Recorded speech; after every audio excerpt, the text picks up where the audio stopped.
Hey everyone, this is Tim from YourSixTech. Today in this video, I'm going to show you how to hide all your Facebook photos and set the setting to only me.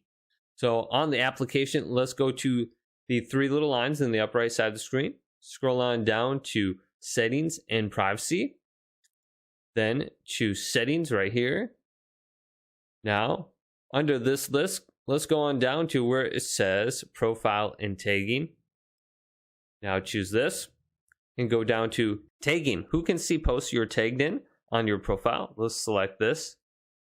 And then go to see more and go to only me. And this will make every picture that you have been tagged in, including your own pictures, it will set it so only you can see it. Now, if you look above only me, you do have the option to go to specific friends and only show some friends. Just type in their name right there and choose them. Otherwise, friends accept friends. Friends on your Facebook, friends of friends, or everyone. So go ahead and just choose what you want. Typically, I just go to only me for tagged items. So your profile picture and your background picture still will be public, indicated by this little icon right here. So just change it to something really generic.